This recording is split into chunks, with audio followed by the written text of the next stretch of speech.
இயேசுவில் அன்பிற்குரியவர்களே, இயேசுவின் இனிய நாமத்தில் வாழ்த்துக்களும் ஜெபங்களும். 8/4/2025 இன்று தவக்காலம் 5ஆம் வாரம் செவ்வாய்க்கிழமை.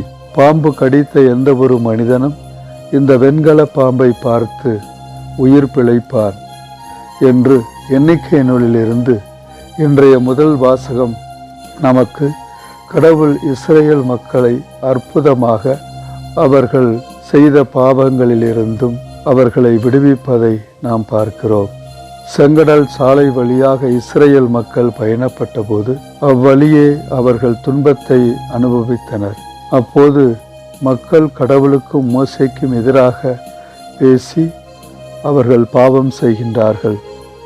இந்த பாலை நிலத்தில் மாளும்படி எங்களை எகிப்திலிருந்து கொண்டு வந்தது ஏன்? இங்கு உணவும் இல்லை, தண்ணீரும் இல்லை.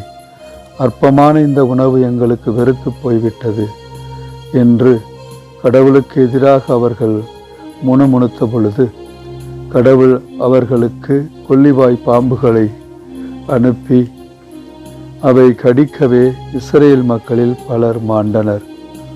எனவே மக்கள் மோசேயிடம் வந்து, நாங்கள் பாவம் செய்துள்ளோம், நாங்கள் ஆண்டவருக்கும் உமக்கும் எதிராக பேசியுள்ளோம், அவர் இந்த பாம்புகளை அகற்றிவிடும்படி நீர் ஆண்டவரிடம் வேண்டிக் கொள்ளும் என்று மன்றாடிய பொழுது மோசே அவர்களுக்காக பரிந்து பேசுகின்றார்.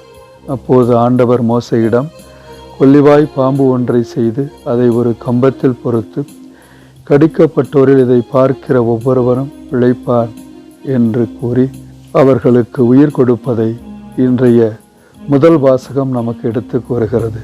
பாவத்தின் காரணமாக இறப்பை சந்தித்த பொழுது இறைவன் அவர்களுக்கு மீண்டும் உயிரை கொடுப்பதையும் அவர்களுக்கு வாழ்வை கொடுப்பதையும் நாம் முதல் வாசகத்திலே பார்க்கிறோம். இன்றைய திருப்பாடலிலே, ஆண்டவரே என் மன்றாட்டை கேட்டருளும், என் அபயக்குரலுமிடம் வருவதாக, நான் இடுக்கணுற்ற நாளிலே உமது முகத்தை மறைக்காதீர், உமது செவியை என் பக்கமாய் திருப்பியருளும், நான் மன்றாடும் நாளில் விரைவாய் எனக்கு பதிலளியும் என்று இறைவேண்டல் செய்கின்ற மனிதருடைய குரலை இந்த திருப்பாடல் நமக்கு உணர்த்துகின்றது. நாம் துன்ப வேளையில் இருக்கும் பொழுது ஆண்டவரை பார்த்து மன்றாட வேண்டும்.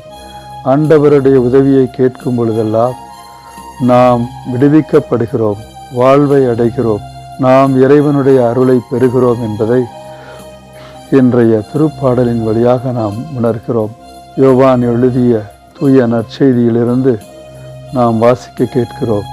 இயேசு அவர்களிடம், நீங்கள் மானிட மகனை உயர்த்திய பின்பு இருக்கிறவர் நானே, நானாக எதையும் செய்வதில்லை, மாறாக தந்தை கற்றுத்தந்ததையே நான் எடுத்துரைக்கிறேன் என்பதை அறிந்து கொள்வீர்கள். என்னை அனுப்பியவர் என்னோடு இருக்கிறார், அவர் என்னை தனியாக விட்டு விடுவதில்லை, நானும் அவருக்கு உகந்தவற்றையே எப்போதும் செய்கிறேன் என்றார். அவர் இவற்றை சொன்னபோது பலர் அவரிடம் நம்பிக்கை கொண்டனர். அன்பிற்குரியவர்களே, இறை தந்தையினுடைய உடனிருப்பை, இறை தந்தையினுடைய ஆற்றலை இறைமகன் இயேசு இன்றைய நற்செய்தியின் வழியாக வெளிப்படுத்துகிறார்.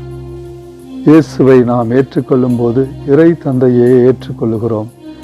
இயேசு நமக்கு இறை தந்தையினுடைய பிரசன்னமாக இருக்கிறார்.